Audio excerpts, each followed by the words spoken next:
भाव का भूखा हूं मैं और भाव ही एक सार है। भाव से मुझको भजे तो भाव से बेड़ा पार है। भगवान को अगर आप अपना मान करके कि मेरा लाला, शब्द देखो, मेरा लाला, और आप दूध का भोग लगाती माखन, वो तुमको पाना होगा। आप कैसे हैं ये देखते नहीं है। भगवान ये नहीं देखते तुम नहाए हो कि नहीं नहाए, तुम विकारी हो कि निर्विकारी हो। भगवान ये देखते इस समय तुम्हारा भाव क्या है। मेरे लाला तो प्रभु पाएंगे, पक्का पाएंगे, ये बात मान लीजिए। भगवान की ही कृपा से हमें निर्दोषता प्राप्त होती, जो पूर्णता है। तो हम जैसे भी हैं पहले मान ले प्रभु के, और प्रभु हमारे, हमारा सब काम बन जाएगा, भरभराने की जरूरत नहीं। जैसे हम अपने जीवन को भगवान के चरणों में समर्पित करते चले जाते हैं, तो आप देखेंगे आप में उत्तमता आने लगेगी। आपकी साधना से नहीं, समर्पण से। और जो पूर्ण समर्पित हो जाता है वो महापुरुष हो जाता है। पूर्ण समर्पित, शरीर मन वाणी सब भगवान को समर्पित, फिर उसमें दिव्यता आ जाती है। अब धीरे धीरे समर्पण तो शुरू हो गया। मेरा लाला, मेरापन जैसे संसार में था, वो एक कोने से चला गया प्रभु के पास। मेरे प्रभु, प्रभु आए तो मेरी जिंदगी में, मेरे जीवन में प्रभु का प्रवेश हुआ। अब सब मंगल हो जाएगा, ये मेरा विश्वास है। जैसे बने वैसे प्रभु को रिझाओ, अपने घर के ठाकुर है। जैसे बने वैसे प्रभु का नाम जप करो, वो महामंगल करने वाला है। हम प्रभु के सिद्ध हैं, इसको नहीं काट सकते भगवान भी। हम भगवान के थे, भगवान के हैं, भगवान के रहेंगे। हाँ, अब हमसे कुछ गलती हो गई, जैसे बेटा घर के बाहर जाके उपद्रव गलती करे आवे, फिर लौट के घर आवे, तो माता पिता क्या करते हैं, डांटेंगे, लेकिन पूरे की पूरी ताकत लगा देंगे उसके बचाने में। अब वो तो बचा भी सकते हैं या नहीं बचा सकते, कितने सामर्थ्य, लेकिन मेरे प्रभु हो सकता है कि डांट जरूर लगा दे कि बहुत गलत किया है तूने, पर वही सर्व सामर्थ्यशाली हमारे बचा लेंगे। तेसा महम समुद्धरता मृत्यु संसार सागर। हम जैसे हैं पापी पुण्यात्मा, जैसे भी अपने प्रभु के हैं, हे नाथ मुझे संभालो, पक्का उद्धार हो जाएगा, पक्का कल्याण हो जाएगा। क्योंकि गलतियां सबसे होती हैं, ऐसा कोई नहीं जिससे गलती ना हो, कोई नहीं है। भगवान या अवतारी पुरुष छोड़कर कोई ऐसा नहीं जिससे गलती ना हो। हम सबकी गलतियां भगवान माफ करते हैं और वही पवित्र करते हैं, तभी हम भगवान को प्राप्त होते हैं। दीपक जी जबलपुर से। राधा वल्लभ श्री हरिवंश। श्री हरिवंश महाराज जी। महाराज जी, आज हम लोग ग्रस्त परिवार से हैं, ऐसे में रोज नए रिश्ते में बन जाते हैं। ऐसे में कोई छोड़ जाता है, कोई धोखा देता है, तो खुद को कैसे समझाएं और मन को कैसे सीजिए और भजन में कैसे लगाएं? बिना भजन के शुद्ध ज्ञान ने, बिना शुद्ध ज्ञान के बाजार से निकल पाना खुली बाजार। काम क्रोध लोभ मोह मद मत्सर इन्हीं में फंसाती रहती है। और ये लोक का अगर परिचय जान जाओ तो तुम्हें दुख नहीं होगा, और लोक का महत्व जान जाओ तो सुख नहीं होगा। इस लोक का नाम क्या है? यहाँ हम मरेंगे, पक्की बात है ना, तो फिर मरने वाले से फिर रोना क्या, क्योंकि मरना तो है नहीं, आज नहीं तो या कल, चाहे हम हो चाहे तुम हो, कोई हो मरेगा, पक्की बात है, पक्की बात है ना। अच्छा, इसके बाद ये कि यहाँ जितना कुछ है वो दुखालयम अशाश्वतम, दुख देने वाला और नाशवान है, भगवान ने कहा है।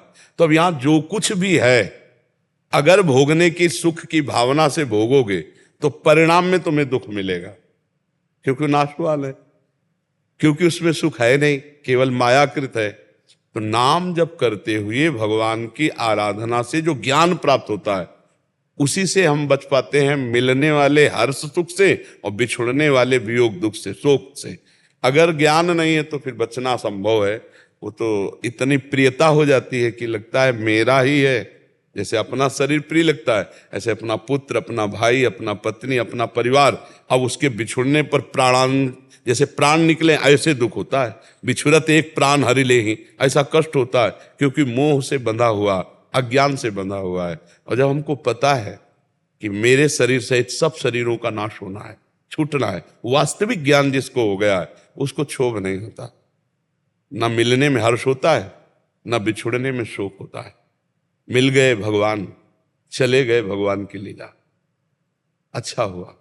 जो भगवान कर रहे हैं अच्छा कर रहे हैं, उसको हर्ष शोक, मिलन बिछुड़न, अनुकूलता प्रतिकूलता, लाभ हानि, जय पराजय, सुख दुख, इन द्वंद्वों से कोई मतलब नहीं रहता। किसको? जो भगवान का भजन करते हुए ज्ञान को प्राप्त हो गया है। अभी अज्ञान की मोह की दशा है, इसलिए अब ये तो हर्ष शोक लाभ हानि दुख दुख, ये द्वंद्व तो बने ही रहेंगे। इसलिए खूब भजन करो, सत्संग सुनो और दिमाग में बैठा ले रहो मृत्यु लोक है, सब मरेगा, यहां सब छूटेगा, क्रम बाई क्रम छूट रहा है। बाबा गए, दादा गए, पापा गए, मौसिया गए, चाचा गए, नए आए, उनमें फंसते जाओ, पुराने गए उनके लिए रोते जाओ, ये खेल चल रहा है यार। तो इसलिए नाम जप करो, भगवान का जो आराधन है वो हृदय को पवित्र करके ज्ञान का उन्मेष, ज्ञान के नेत्र खुले तो बात समझ में आवे। फिर तो जेहि जाने जग जाए हेराई, जागे जथा स्वपन भ्रम जाई। जिस तत्व के जानने पर यह संसार ऐसे खो जाता है जैसे जगने पर स्वप्न का कोई महत्व नहीं होता। ऐसे ही उमा कहूं मैं अनुभव अपना, सतहरि भजन जगत सब सपना। ये स्वप्न चल रहा है, न कोई किसी का मित्र, न कोई किसी का शत्रु, न स्त्री न पुरुष, एक सच्चिदानंद परमात्मा, उसी का खेल हो रहा है। एक का ही अनेक रूपों में खेल हो रहा है। इस बात को ज्ञान के द्वारा समझ जाए तो हर्ष शोक से, नहीं तो फिर इसी में द्वंद्वों में ही तो पिसता है जीव। ये ज्ञान भगवान की कृपा से, गुरु की कृपा से होता है।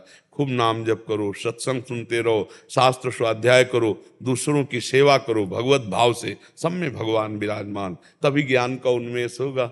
ज्ञान नेत्र खुले बिना ये स्वप्न नहीं टूटने वाला, बहुत जोर का दीर्घ स्वप्न है ये संसार, समझ रहे? हाँ, जैसे स्वप्न, जो सपने सिर काटे कोई, बिन जागे दुख दूर न होई, ऐसे ही ये जो बिछुड़ना मिलना हर्ष शोक है, ये अनुकूलता प्रतिकूलता, जब तक ज्ञान में नहीं जगोगे तब तक ये हमें बोध होता रहेगा, ये अनुकूल है, ये प्रतिकूल है, ये सुख है दुख। जहां समतूल तो अनुकूल प्रतिकूल गया, वही द्वंद्व विमुक्ता सुख दुख संगई, गच्छन्त मूढ़ा पदमव्ययम तद, वो अव्यय पद का अधिकारी हो गया। अभी तो बहुत ककहरा शुरू है परमार्थ का, तो खूब नाम जप करो, दूसरों की सेवा करो और भगवान से प्रार्थना करो कि मुझे वो ज्ञान प्रदान करो जिससे मैं हर्ष शोक से मुक्त हो जाऊं।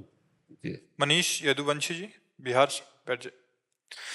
श्री हरिवंश महाराज जी, गुरु जी आप मुझे 5 वर्ष पहले मिले, इनमें भगवान काशी विश्वनाथ जी की असीम कृपा रही। मैं उनके पास जाकर प्रार्थना करता था कि मुझे कोई गुरु मिला दो, उनकी कृपा से आपसे मिलना हुआ। महाराज जी, मुझे दुख इस बात का है कि इतने समय हो जाने के बाद भी ऐसा क्या कारण है कि श्री जी के लिए कभी विकलता नहीं आ रही, रोना नहीं आ रहा, श्री जी मिल जाएं ऐसा अभी सुना कारण है जो हमारी मना खष्टान इंद्रियाणी प्रकृति स्थान कर सती, माया की तरफ जा रही हैं, भोगों में उतर रही हैं, मनमानी आचरण हो रहे हैं, यही हमें प्रभु के लिए विकल नहीं होने देते। हम कहीं राजी हैं, कहीं राजी हैं। वही होता है हमारे जी, जैसे ना कि ऐसा नहीं कभी नहीं होता कि मुझे श्री जी ही श्री जी चाहिए, श्री जी को सिवा मुझे कुछ नहीं चाहिए, ऐसा नहीं होता। कभी मन भोगों में चला जाता है, सोचते श्री जी तो मिल ही जाएंगे, तो मतलब ऐसा नहीं आता कभी कि श्री जी ही चाहिए। यही फेल करने का यही स्वरूप है, हमारे भ्रम के द्वारा ये गलती हो रही। हमारे अंदर महत्व भोगों का अधिक है, श्री जी का नहीं। मतलब एक होती है ना सूक्ष्म भाषा, मतलब अंदर में कहीं ना कहीं बना रहता है, वही बना रहता है। वो इसलिए बना रहता है कि अभी सत्संग और नाम जप का रंग नहीं आया। हाँ, नहीं तो खान पान नहीं भावे है, नहीं कोमल वसन सुहावे है, सब विषय लगे ते खारा है, हरि आशिक का मग न्यारा है। नारायण हरि भजन में ये पाचो न सुहात, विषय भोग निद्रा हंसी, जगत प्रीति बहु बात। तड़पन आ जाएगी, रोना आ जाएगा, प्रभु अब जिया नहीं जाता आपके सिवा, आप मिलो, हे नाथ आप मिलो। पर बात यही बच्चा कि हमारा मन हमको भोगों में, कि भगवान तो दयामय है, वो तो मिल ही जाएंगे आखिरी तक, और यही करते करते हमारा जीवन व्यतीत हो जाता है और कभी भगवान नहीं मिलते। एक आदमी संत सेवा में गया तो बहुत दिन संत सेवा की, तो उसने एक दिन कहा कि महाराज हम आपसे कह नहीं रहे, हमारे अंदर कोई ऐसी श्रद्धा से हम सेवा आपकी नहीं कर रहे, हमें धन चाहिए। और सुना है संत सिद्ध पुरुष होते हैं, वो चाहे तो धन दे सकते हैं। तो उनका अगर सेवा का फल तुम धन चाहते हो, तो एक दिव्या में पारस मणि रखी थी, दिया, बोले जाओ 7 दिन तुम्हें देते हैं, जितने लोहे में चाहोगे वो छुआ दो, वो सोना बन जाएगी। पारसमणि का प्रभाव होता है। जाओ 7 दिन के शाम को हम वापस ले लेंगे। और उसने विचार किया कि मणि तो हमारे पास आए गए, अब हम सब खेती बेच डालें और लोहा खरीद करके और घर में सब बंद कर लें, और आखिरी में पूरे लोहा में छुआ देंगे, सोना ही सोना हो जाएगा। अब खेती बेचने में कई दिन लगे, 3-4 दिन, भाई ग्राहक भी ढूंढना है, वो पैसे खेती बेचा, फिर लोहा एकत्रित करके, और मतलब वो ये भूल गया कि शाम के पारसमणि ले जाएंगे। शाम तक सब लोहा घर में अंदर डाल करके, तो डाल ही रहा था लोहा, महात्मा जी आ गए, उनका बेटा पारसमणि वापस करो। बोले स्वामी जी पूरी खेती बेच डाला, सब कर डाला, अब लोहा तो अंदर ही डाल रहे, थोड़ी देर रुक जा। बोले 7 दिन में नहीं, एक कील भी सोना नहीं बना पाए, सीधे वापस, कुछ नहीं हुआ। समझ पाए? ऐसे ही भगवान ने श्वास रूपी पारसमणि दी है, इसे नाम में राधा राधा राधा। तो ये लगता है यार अभी तो बच्चा है, थोड़ा जवान, अभी तो जवान है, थोड़ा भोग लेते हैं, अभी तो ये कर लेते हैं, फिर बाद में 17 में बैठ के नाम जप करेंगे जब कोई का, और आ गई मृत्यु और लेके चली गई, कुछ नहीं बन पाया। ऐसे पूरे संसार के लोगों का जीवन इसी में चला जा रहा है। चतुर वो है कि जितना है पहले उसमें छुआ लेते हैं, समझ आए ना? अगर हमारे घर में 1-2 बाल्टी है तो पहले उसे सोना बना के तो देखे हम। ऐसे हमारा अभी वर्तमान का समय राधा राधा में जा रहा है, भगवान का चिंतन कर रहे हैं, अच्छे कर्म कर रहे हैं। भोग तो कभी भी भोग लोगे, भोग तो सुअर कुत्ता चिड़िया पंछी सबको मिल रहा है। यार इस जन्म में मुझे भगवान चाहिए, लेकिन हमारा मन गलत सलाह दे देता, हम राजी हो जाते। ये हमारे दिमाग में जो बात बैठी हुई है, यही हमें भगवत प्राप्ति के लिए रुदन नहीं आ रहा।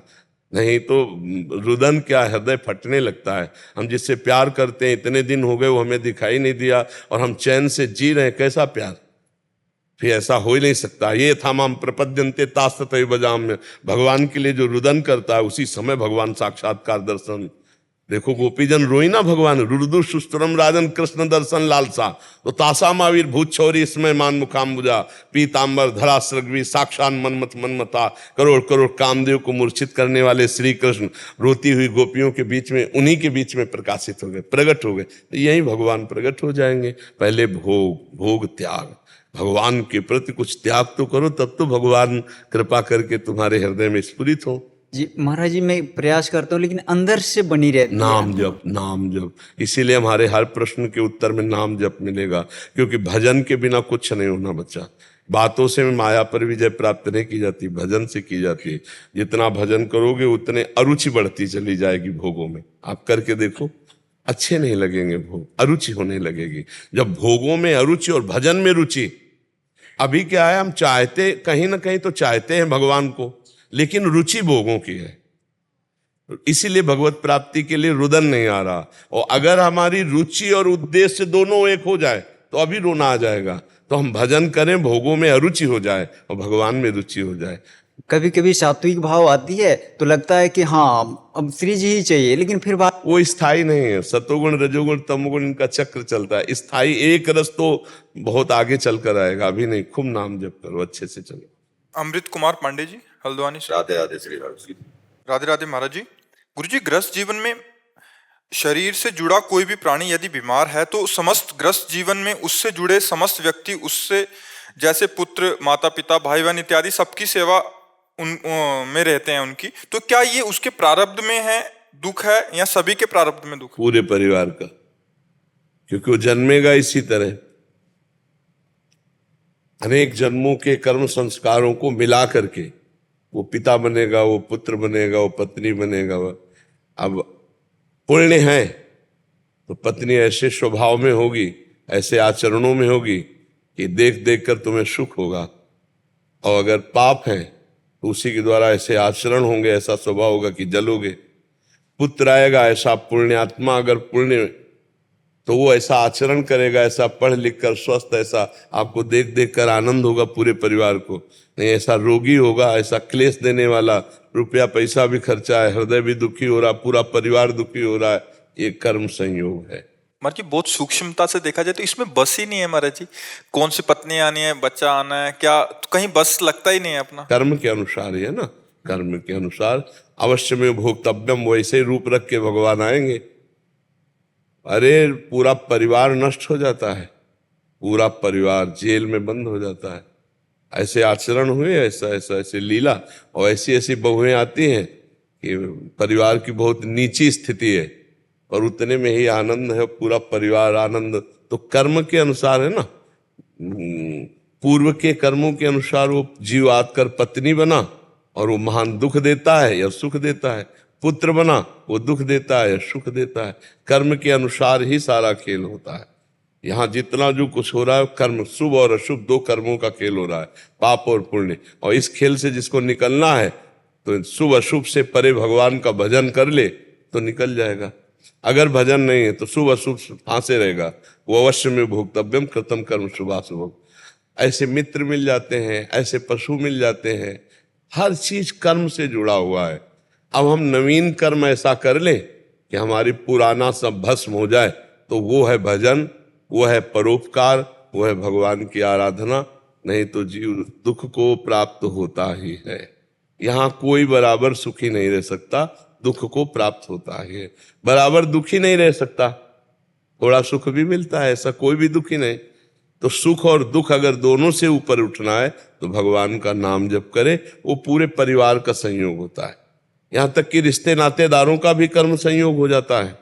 जैसे आपने कोई कानून विरुद्ध आचरण किया तो आपकी ससुराल कहाँ है पता लगाया जाएगा, वहां जाएगी पुलिस, वहां गाली गलौज करेगी, पूरी चेकिंग करेगी, सब करेगी। आपके मामा कहाँ रहते हैं, आपके रिश्तेदार कहाँ हैं, आप पूरी जगह खोज होगी और गाली गलौज ढूंढ। ऐसा होगा कि नहीं होता है? तो अब उनका क्या उसमें अपराध था? लेकिन रिश्ता है, तो रिश्ता कैसे बना? कर्म से। कर्म का संयोग है ना। भाई पिट रहा है, रिश्ते नातेदार गालियां पा रहे, परिवार के लोग दुखी हो रहे, एक आदमी ने मोहल्ला, गांव, रिश्ता, नाता सबको दुखी कर दिया, और एक आदमी सुखी कर। गर्व से कहते नहीं हमारे गांव के हैं, ऐसे बोलने लगते हैं हमारे एरिया के हैं। उनको भी सुख हो रहा है कि हमारे एरिया का हम आदमी जो है ऐसा। तो ये क्या हुआ? कर्म। ऐसे कर, और ऐसे ऐसे कर्म करने वाले लोग हैं जो अभी सोच नहीं रहे। अब जैसे मुर्गा, मुर्गी, बकरा, बकरी काट के जिंदा भून के खा रहे, अब ये सब कर्म क्या करेंगे? तुम्हें जिंदा भूनेंगे। माया भगवती सर्व सामर्थ्यशाली आद्या शक्ति, वो तुम्हें ऐसे भून देंगी। तो अवश्य में भोक्तव्यम कृतम कर्म शुभाशुभम। कर्म का बड़ा संयोग लगा होता है, बड़ा जोर लगा होता है। देखो जैसे हमने गांव में देखा, जुआ खेल रहे 4 लोग और 20 लोग खड़े देख रहे हैं, और जब कानून के लोग आए ना पुलिस के, तो पहले उन 20 लोगों को डंडा मारा। अब बोले जुआ तो हम खेल नहीं रहे, क्यों मार रहे हो? बोले तुम देख रहे हो। उस मतलब कर्म का कितना बड़ा दंड है कि वो कर नहीं रहा, उसका उससे कोई संबंध नहीं, लेकिन वो देख रहा है तो भी भोगना पड़ा। डंडा मारे साहब, हम तो भाग यहाँ खड़ा के मार, 2-4 डंडे तो पड़ ही जाएंगे, नहीं पड़ जाएंगे। तो अब आप सोचो उसका क्या अपराध था? अपराध था क्योंकि वो अपराधियों को देख रहा था, अपराधियों के पास खड़ा हुआ था। कर्म का बड़ा संयोग हो। फिर माता पिता पुत्र परिवार, ये तो बहुत घने संबंध है, तो अब जीव को तो भोगना ही पड़ेगा। महाराज जी, दुख का संयोग बन गया, अगर परिवार में अगर ये ऐसा दुख का संयोग बन गया, तो नाम आप कहते हैं कि नाम जप से सब मंगल हो जाएगा, तो महाराज जी इसका विधान क्या है? नाम जप से कैसे? जैसे हम भगवान का नाम जप कर रहे हैं तो हम सबसे पहले हमारी बुद्धि शुद्ध होगी, हमारी बुद्धि में विवेक आएगा। तो भजन करने से पहले बुद्धि शुद्ध होती है और विचार आते हैं, विवेक आते हैं, धैर्य पूर्वक। और भजन फिर संयोग भी बना देता है। अगर आप परिवार में भी हो, गृहस्थी में भी हो, तो भगवान आपकी व्यवस्था कर देंगे, पक्का कर देंगे। जब भगवान से जीव जुड़ा नहीं होता तो उसे कष्ट ही कष्ट भोगना होता है। इसलिए गृहस्थी में भी रहकर भजन करो, भगवान का आश्रय लो, वो सब व्यवस्था कर देते हैं, वो समझा देते हैं, वो हर व्यवस्था। सबसे बढ़िया बात है दिमाग का फ्री हो जाना, बोझा ना लादना। दिमाग अगर स्वस्थ है आप लोगों का, तो बड़े से बड़ा कष्ट आप झेल सकते हैं, बड़े से बड़ी समस्या का निदान कर सकते हैं। और अगर दिमाग बीमार हो गया तो फिर आप परेशान। लोगों के दिमाग बीमार हो रहे हैं, धन है, संपत्ति है, लेकिन जिसे डिप्रेशन कहते हो ना, वो दिमाग बीमार हो रहा है। क्यों? भगवान से विमुख है इसलिए। नहीं तो हर परिस्थिति कष्ट सहित सही जा सकती है, धैर्य पूर्वक सही जा सकती है। अगर भगवान का आश्रय, भगवान का भजन है तो सब ठीक हो जाएगा। हमें लगता है सबको भगवान का भजन करना चाहिए, तभी आनंद की अनुभूति। भगवान से विमुख तो बहुत ही कष्ट है, बहुत ही कष्ट संसार में। हर परिस्थिति को बदलते हुए देर नहीं लगेगी, भगवान बहुत बलशाली है। अरे जब सारी सृष्टि उन्होंने तो हमारी समस्या का समाधान नहीं कर देंगे क्या?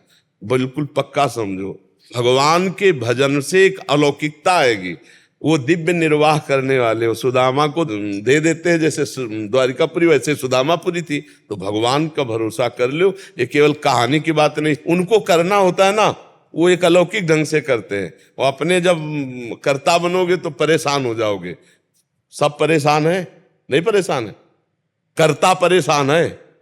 और जिसने कर्ता भगवान को मान लिया, अपने आप व्यवस्था हो जाती है। इसलिए नाम जप करो, दूसरों का हित करो, जो दुख सुख आवे उसे सह लो, भगवान की कृपा से पार हो जाओगे। कोई ऐसा नहीं है जिसको दुख सुख ना आता हो। साधु महात्मा भगवान जिनके यहाँ अवतार लिए, वहां भी देख लो ना, देवकी वसुदेव कंस कारागार में दशरथ जी का प्राण त्याग देना, भगवान का 14 वर्ष का वनवास, सीता जी का अपहरण, ये सब देखो ना आप, ये दुख सुख कितने जोर के भगवान की लीला में है। तो हम लोग तो जीव हैं, वो तो भगवान है। जब वो यहाँ अवतरित हुए तो दुख सुख का खेल चला, तो हमारा आपका तो चलेगा ही। थोड़ा मजबूत बन करके चलो, टूटो मत, हारो मत, झुको मत इस बात से कि अब तो मैं किसी काम का नहीं रह गया। नहीं, सच्ची बात, हम उन्हीं प्रभु के चरणों में चित्त जोड़ने की बात कहते हैं। ये सबसे बड़ा जादू है, सबसे बड़ा जादू है भगवान से चित्त का जुड़ जाना। ये जंतुर मंतुर, इनसे कुछ नहीं होने वाला। राम राम जपो, कृष्ण कृष्ण जपो, हरि हरि जपो, तुम्हारा पक्का मंगल हो जाएगा। भाव कुभाव अनख आलसहु, नाम जपत मंगल दिशि दसो, पक्का समझ लो। अच्छा, सबसे आखिरी दुख है मृत्यु का, मरना तो है ही। और हम आपको सच्ची कहते हैं, 100 में 100% हमें दुख नहीं। क्यों? अपने घर जाना है। हमें शरीर छोड़ के, जिन प्रभु का हम जीवन भर भजन करते रहे, जिनके लिए तरसते हैं, शरीर छोड़कर हमको उनके पास जाना, तो हमें दुख लगेगा कि शरीर छोड़। दुख तब लगे जब हमारा कोई हो, हमारे जो हैं हम उनके पास जा रहे हैं। तो अभी शरीर छूट जाए तो अभी आनंद, अभी अपनी प्रियाजू के पास, अभी लालजू के पास पहुंच गए।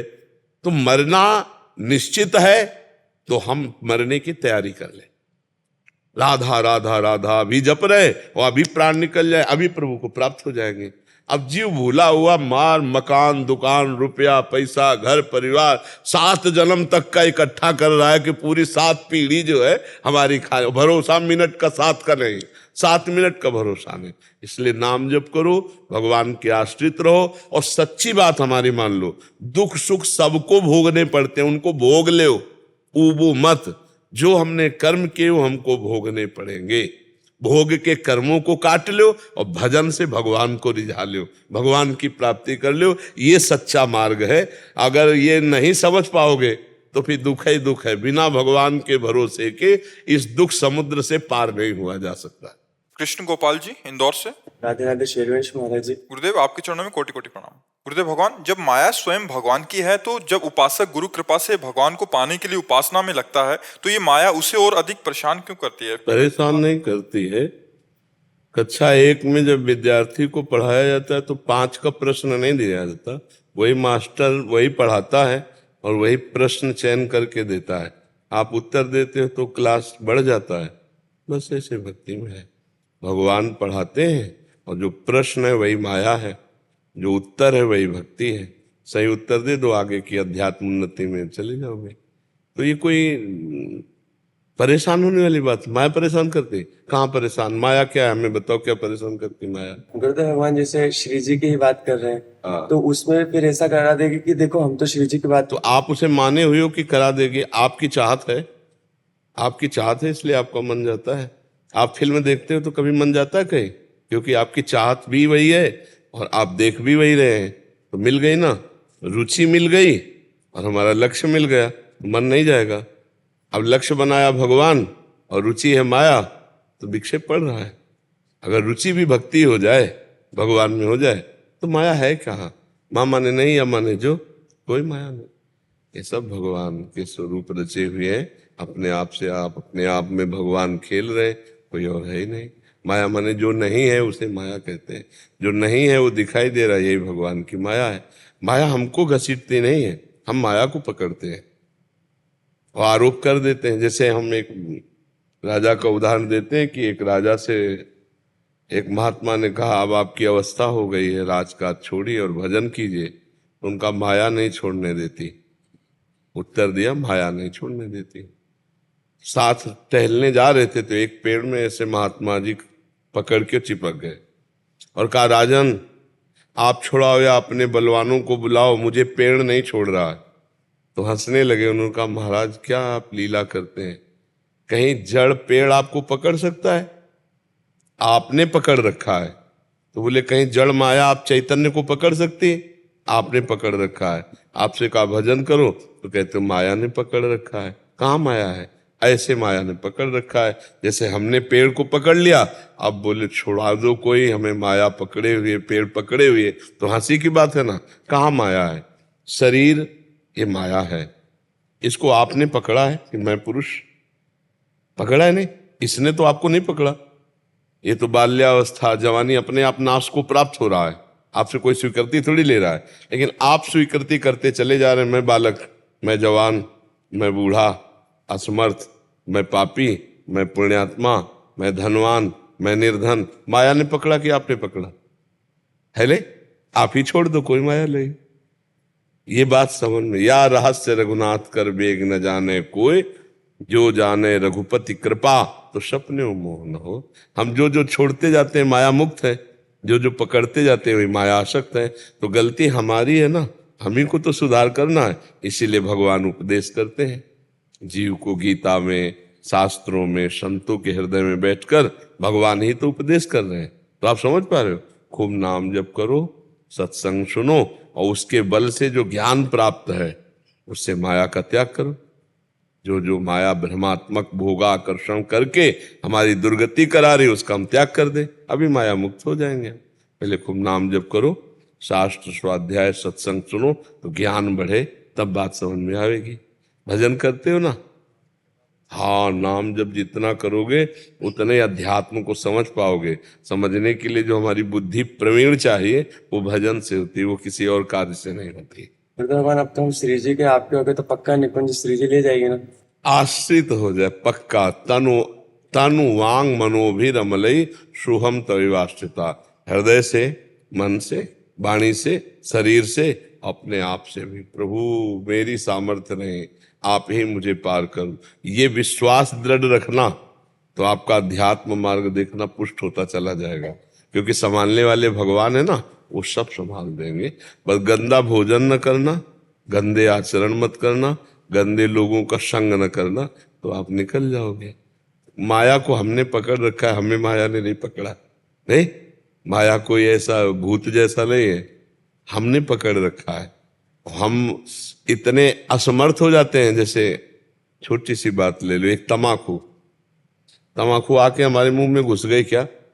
हमने, अब इतनी छोटी सी वस्तु है, उसके लिए किसान आधा किलोमीटर खेत से दूर किसान तमाकू वाला है ना, उसके पास खत्म हो गई तो वहां जाएगा, बोले देखो ये माया दौड़ा रही है। माया नहीं दौड़ा रही, आपने व्यसन पकड़ा और व्यसन के कारण आप दौड़ रहे हैं। ऐसे हर जगह, एक हम छोटा उदाहरण, ऐसे हर जगह जीव फंसा हुआ है। नहीं, जहां वो नहीं निकल पा रहा है आसक्ति के कारण, वहां थोप देता है माया, बोले माया ने फंसा लिया, अब माया बहुत जोर की है, मैं निकल नहीं पा रहा हूं। वो आपने स्वीकार किया है। आप तम्बाकू खाना छोड़ दो, खत्म।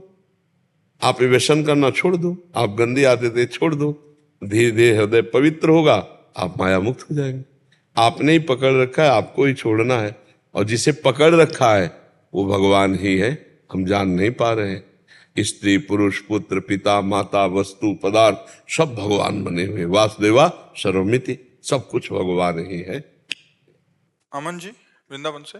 राधा वल्लभ श्री हरिवंश। राधा वल्लभ श्री हरिवंश। महाराज जी, क्या विरह झूठा भी होता है? एक नए साधक और महापुरुष के विरह में क्या अंतर है? मैं इस मार्ग में आगे कैसे बढ़ सकता हूँ ऐसे में? नहीं, जब विरह आएगा तो उसमें क्वालिटी नहीं होती। विरह तो तड़पन है, प्रभु के लिए जब रोना आता है तो उसमें झूठा नहीं होता। विरह वास्तविक आ जाए, विरह तब माना जाएगा कि भगवत विरह आया है जब विषय भोग, निद्रा, हंसी, जगत प्रीति, बहुबात, ये अच्छा ना लगे, बातें अच्छे लगे, भोग अच्छे लगे, संसार के मित्र अच्छे लग रहे, तो भगवान के लिए तड़पना कहाँ आएगा। नारायण हरि भजन में ये पांचों न सुहात शर्त है, ये अच्छे नहीं लगने चाहिए। विषय भोग, कोई भी लोक लोकांतर के, नींद भर पेट सोना, ऐसे उसको नींद कहाँ। भोजन अच्छा लगे, दोस्त मित्र व्यवहार बातचीत, उसके अंदर हाय मस्ती, मेरे प्रभु कब मिलेंगे। अब वह विरह जब जागृत होगा तो सच्चा होगा, वो कोई था कि अभी झूठा हो रहा है फिर, या जो दसियों वर्ष से तड़प रहे हैं उनका विरह कुछ और है जिसे आज प्रकट हुआ है, तो ऐसा नहीं। 10 वर्ष से आग लगी है तो वही तेज है, और अभी आग लगी है तो तेज तो दाहिका शक्ति में वही है ना, तो विरहाग्नि तो विरहाग्नि है। हाँ, नहीं उसे नहीं खान पान ते भावे है, नहीं कोमल वसन सुहावे है, सब विषय लगे ते खारा है, हरि आशिक का मग न्यारा है। भगवान के विरह में विरह कमंडल कर लिए, बैरागी दो नयन, मांगत दरस मधु करी, छके रहते दिन नयन। रात दिन विरह में तड़पते हुए भगवान से प्रार्थना करते हैं, कब भर नेत्र हे लाडली लाल आपको देखूं, और रोना सिसकना तड़पना आहों की जागीर, यही उनके पास रह जाता है हर समय प्रभु के चिंतन में डूबे हुए।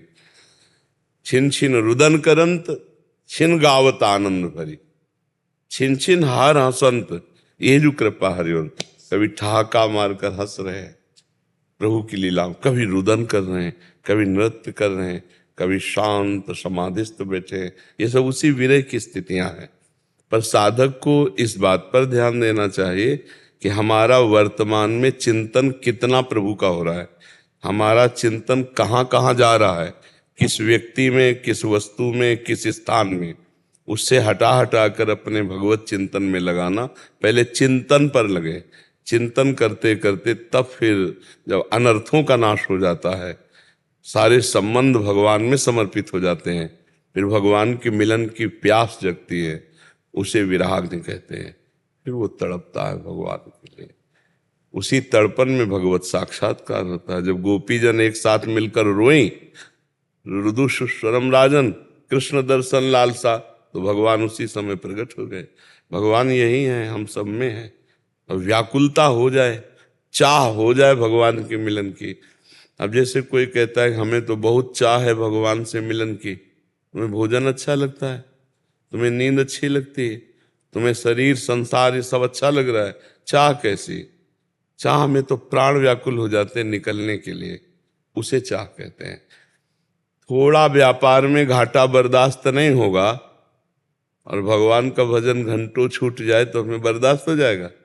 तद विस्मरणेन परम व्याकुलते थे, भगवान का जहां विस्मरण हो वो व्याकुलता पैदा हो जाए। अंदर देखो, जरा सा विस्मरण का भास हुआ श्री सूरदास जी को तो कह रहे मौसम कौन कुटिल खल कामी है, मालिक प्रभु का विस्मरण कर दिया, मौसम कौन कुटिल खल कामी, मेरे समान कौन कुटिल। हम कभी धिक्कार देते हैं अपने को कि 1 घंटा निकल गया भगवान का भजन नहीं किया, कहाँ धिक्कार, विरह कैसे आवे। अभी तो बहुत कुछ प्यारा लग रहा है जगत में, अभी बहुत कुछ प्यारा लगता है। जब मीरा जी की बात जो हमारे हृदय में आ जाएगी, मेरे तो गिरधर गोपाल दूसरों न कोई, तब रोना आएगा, तब तड़पना आएगा, तब बेचैनी बढ़ जाएगी। भूख प्यास निद्रा हंसी ये सब एकमात्र भगवान, क्योंकि हम भगवान के हैं। देखो, हमें कहीं तृप्ति नहीं हो रही, कभी तृप्ति नहीं होगी बिना भगवान के, ये बात तो पक्की समझ लो। अभी तक मान लो आप तो अभी नई अवस्था के हो, जो गृहस्थी में क्या तृप्ति हो गई हमें बता दो। वही तृष्णा, वही भोग वासना, वही चाहत, कोई और नई बात नहीं है। भोगे हुए को बार बार भोग रहे हैं, शायद सुख मिल जाए, लेकिन परमात्मा के अंश को प्रकृति के भोग से कभी सुख नहीं मिलेगा। उसे सुख मिलेगा तो परमात्मा में ही। अब लौटना बड़ा मुश्किल है, क्योंकि अभ्यास बन गया भोगों का, ये खाना, ये पीना, ये देखना, ये सुनना, ये सब। अब वो संसार की तरफ हमारी जब पीठ हो और भगवान की तरफ मुख हो, तब हमारा भजन बने। सन्मुख होए जीव मोहि जबहि, जन्म कोट यज्ञ नाशो तमें, करोड़ों जन्मों के पाप नष्ट हो जाए। पर अभी उल्टा है, पीठ भगवान की तरफ और मुख संसार की तरफ है। माना भजन करते हो, लेकिन साधन भगवान बना लिए और साध्य भोग बना लिए। भगवान ये विषय दे दो, ये अनुकूलता दे दो, ये सम्मान दे दो, तो भगवान के लिए रोना कहाँ आएगा? भगवान के लिए रोना तो उसको आता है जो भगवान के सिवा और कुछ नहीं चाहता है, कुछ नहीं चाहे। जा ही न चाही कबहु कछु, तुम सन सहज सने, बसो निरंतर तासुर सुरावर निजगे। भगवान के लिए रोना आ गया तो फिर अपने लिए तो सब रो रहे हैं, भगवान से अपने लिए रो रहे हैं, लेकिन भगवान के लिए जो रोते हैं उसे विरह कहते हैं। उसे विरह कब मिलोगे प्यारे, कब, कैसे पाऊं तुम्हें, कहाँ जाऊं? इतना जीवन व्यतीत हो गया, रोज की रोज रात्रि व्यतीत हो गई, न स्वप्न में मिले न जागृत में मिले। हाय कहाँ जाऊं, किससे कहूं, कौन मुझे भगवान से? तो वो चिल्ला चिल्ला करके रोता है। अब भगवान से इतना अपनापन तो हो जाए ना, भगवान उसके ऋणी हो जाते हैं, क्योंकि उसने देखा नहीं भगवान को, केवल सुनकर भगवान से प्यार किया और भगवान के लिए रोने लगा, तो भगवान ऋणी हो जाते हैं और उसको अनुभव में आने लगते हैं। हर समय भगवान में चित्त जुड़ा। देखो बच्चा, ये शरीर तो नाशवान है, आज नहीं तो कल मरेगा पक्का। इसकी दुर्दशा होनी, ये प्रतिक्षण नष्ट हो रहा है, हम जान नहीं पा रहे, इसकी दुर्दशा होनी है। इसकी दुर्दशा होने के पहले भगवान में चित्त लग जाए तो आनंद है। तो चित्त अगर भगवान में लग गया तो फिर कोई दुख परास्त नहीं कर सकता, और भगवान में अगर चित्त नहीं लगा तो दुख ही दुख इस संसार में है।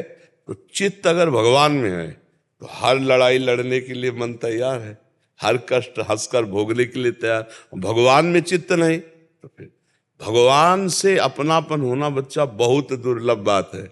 भगवान से माया मांगना, माया के भोगों में रत रहना, ऐसे भगत हैं। लेकिन भगवान से माया ना चाहकर केवल भगवान से प्यार, ऐसे तो बिरले कोई भगत होंगे, कोई बिरले। उनकी पहचान है कि भीषण से भीषण कष्ट में उनको भगवान के सिवा और कुछ नहीं दिखाई देता। महामहिम श्री गुरु अर्जन देव जी को जो विधर्मी लोग थे उन्होंने बंदी बना लिया और तपते हुए तवे में आग से लाल लोहा उसमें बैठाल दिया और ऊपर से गरम बालू डाल रहे हैं और कह रहे हैं कि हमारी बात को स्वीकार करो। वो अपने वाहे गुरु वाहे कह रहे, तेरा किया मीठा लाए। मतलब आप देखो जरा, भला ये मीठा लागने वाली चीज है, कितना कष्टप्रद है और बहुत तरह से त्रास दिया। लेकिन वो भगवान से प्यार करते हैं तो क्या कह रहे, तेरा किया मीठा लागे। आपका विधान मुझे बड़ा, ये है भगवान से प्यार। और सामर्थ्य इतनी है कि पूछो मत। सामर्थ्यवान महापुरुष है, गुरुजन है, भगवान उन दैवी शक्तियां उनके हाथ, लेकिन सब कुछ सह गए, यहां तक कि शरीर छोड़ दिया, धर्म नहीं छोड़ा, भगवान से जो प्रीति है उसे नहीं छोड़ा। ये है पहचान कि वो माया नहीं, भगवान चाहने वाले। गुरु तेग बहादुर सिंह को लोहे के पिंजड़े में बंद कर दिया, यातना दी और कहा हमारी बात स्वीकार कर। यहां तक कि तो गर्दन उतार दी, लेकिन आह नहीं की, अपने धर्म से नहीं मुड़े। ये भगवान से प्यार करते, न शरीर से प्यार, न प्राणों से प्यार, फिर और माया की तो बात जाए। ये कितना कठिन है, आप सोचो जरा, है ना कठिन कितना। आज भी आप अनजाने में भी भगवान से ही प्यार करते हो, नहीं तो शरीर से भगवान अंतर ध्यान हो जाए तो किस शरीर को प्यार करोगे? चाहे पत्नी को, चाहे पुत्र का हो, चाहे किसी का भी हो, आप उसे जला दोगे। अनजाने में भी भगवान से प्यार, अगर जानकर भगवान से प्यार करो तो निहाल हो जाओ, आनंदित हो जाओ। ये जीवन तो जाएगा ही, ऐसा जाए कि फिर आना जाना मिट जाए, भगवान को प्राप्त हो जाए तब तो मनुष्य जीवन धारण करना सार्थक है। नहीं तो अगर हम आए भी तो पुनः मनुष्य बने और फिर भगवान का भजन करके हम जगत मंगल करें, तब तो यहाँ आना ठीक। ऐसे पशु पक्षी की तरह आकर भोग भोग करके ये पशु पक्षी देखो, बच्चा पैदा करना, खाना पीना सोना जागना, ये सब पशु पक्षी भी कर रहे, नहीं कर रहे? आप देखो चराचर जगत। फिर कहा गया सुर दुर्लभ सदग्रंथन गावा, बड़े भाग मानुष तो देव दुर्लभ क्यों कहा गया? क्योंकि तुम भजन करके भगवान प्राप्त कर सकते हो, देवता नहीं कर सकते। देवता भी नहीं कर सकते, वो अपने पुण्यों का भोग भोग रहे हैं।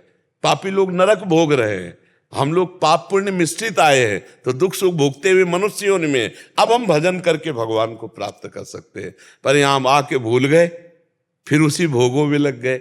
हर जीव गर्भ में भगवान से वादा करता है। कपिल भगवान माता देवती जी को उपदेश दे रहे, भागवत में पढ़ लेना। हर जीव वादा करता है गर्भ में, उसको गर्भ में कई जन्मों की स्मृति आती है। जब माता के गर्भ में, और बड़ा कष्ट, अरे भैया बहुत छोटी जगह है और उसमें कुंडलाकार होता है और मलमूत्र अगल बगल होते हैं, मलाशय मूत्राशय के बीच में बालक होता है और उसको पूरी चेतना जागृत, तब वो प्रभु को पुकारता है, हे नाथ मुझे इस नरक से बाहर कर दो एक बार, जाते ही मैं आपका भजन करूंगा और कभी इस गर्भ में नहीं आऊंगा, ऐसा वादा करता हूं। भगवान की कृपा से उसको ज्ञान, और जहां गर्भ के बाहर आया, भूमि परत भा ढाबर पानी, तिम जीवहि माया लपटाली। अब वो भूल गया, अब वो कहता कहां कहां कहां, अरे बोले लड़का हुआ थाली बजाओ या बच्ची हुई, और वो जीव पूछता कहां, वो मेरा ज्ञान कहां गया, वो जो मैं दिव्य ज्ञान युक्त था वो कहां कहां। भूमि परत भा ढाबर पाली, तिम जीवहि माया। ए बच्चा, ये देखो पापा, ये देखो भैया। अब फिर वो इसी में लग गया, पापा भैया मम्मी, फिर ब्याह हुआ, फिर बुढ़ापा आया, फिर मरा, फिर अन्य माताओं के गर्भ, यही क्रम चल रहा है। पुनरपि जननम पुनरपि मरणम पुनरपि जननी जठरे शयनम। भजन करके भगवान के विरह में रोना, ये तो बहुत ऊंची बात है। पहले हम ये नियम ले कि हम भजन करें, हम बुरे आचरण ना करें, किसी को दुख ना पहुंचावें, हमारे द्वारा शरीर से मन से वाणी से दूसरों को सुख पहुंचे, मनुष्य जीवन है। और नाम जप करें, भगवान का भजन करके जो दूसरों को सुख पहुंचाने की बात ले आया वो माया पर विजय प्राप्त कर लेता है, और जो दूसरों से सुख लेने की बात ले आया वो फंस जाता है। जितने पाप होते हैं सुख लेने की वासना में होते हैं, सुख भोगने की वासना में होते हैं। जितनी गलतियां होती हैं, जितने पाप हैं वो लेने से है, देने में कोई पाप नहीं। दूसरों को सुख देना, दूसरों को भोजन देना, दूसरों को वस्त्र देना, देने में कोई है, लेने में है। लेने में सावधान, देने में तो कोई बात नहीं। हमारा जीवन देने के लिए है, तन से मन से वाणी से दूसरों को हम सुख पहुंचाए, हमारे शरीर से हमारी वाणी से हमारे मन से किसी को पीड़ा न पहुंचे, और नाम जप करें। इससे बढ़िया जीवन क्या है? पर भूल हो जाती है, यहाँ आकर के मनमानी आचरण शुरू हो जाते हैं। अब याद है क्या कि इसी जन्म में देखो, माँ के गर्भ में 9 महीना रहे, 1 मिनट की याद नहीं है। भला याद है कि हम अपने माँ के गर्भ में कैसे रहे? कुछ अगर याद आ जाए तो अभी घबरा जाए। अरे मान लो आपको एक घड़े में बंद कर दिया जाए, कैसा आपका जीवन होगा? और 9 महीना रखा जाए तो एक घड़े है पेट, बस वो नाभि से जो नाल होती है ना, वो माता के कनेक्शन से उसका पोषण होता रहता है बकाया। वहाँ क्या हालत जीव की होती है। अब हमको फिर उसी दशा में जाना, अगर भगवान की प्राप्ति नहीं हुई तो फिर शरीर छूटेगा। अच्छा, ये देश ऐसा है, यहाँ से कुछ ले नहीं जा सकते। सबसे खतरनाक ये, तो ना तुम्हारा पद जाएगा, न रुपया बैंक बैलेंस, और ना परिवार, ना मकान, और ना ये शरीर। केवल कर्म तुम्हारे साथ जाएंगे, अच्छे या बुरे कर्म। इसलिए हमें लगता है कि विवेकवान वही पुरुष है जो परलोक की कमाई भी कर ले। इस लोक को तो करो ही, परलोक की भी कमाई। परलोक की कमाई है नाम, नाम जप, दूसरों को सुख पहुंचाना। इससे आपका मंगल हो जाएगा। किसी भूखे को भोजन पवा दो, कभी किसी बूढ़े को सहयोग दे दो, किसी बीमार को सहयोग दे दो, कोई पशु पक्षी बीमार पड़ा उसकी दवा करा दो।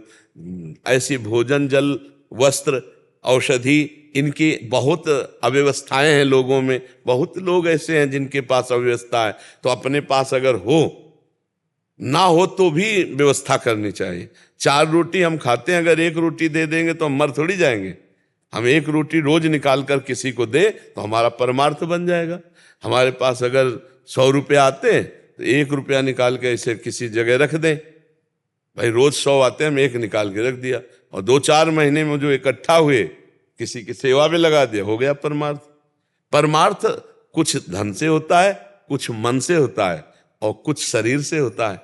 तीनों से परमार्थ करें, नाम जप करें, तो भगवान के लिए जब हृदय पवित्र होता है तब भगवान के लिए रोना आता है, तब व्याकुलता आती है।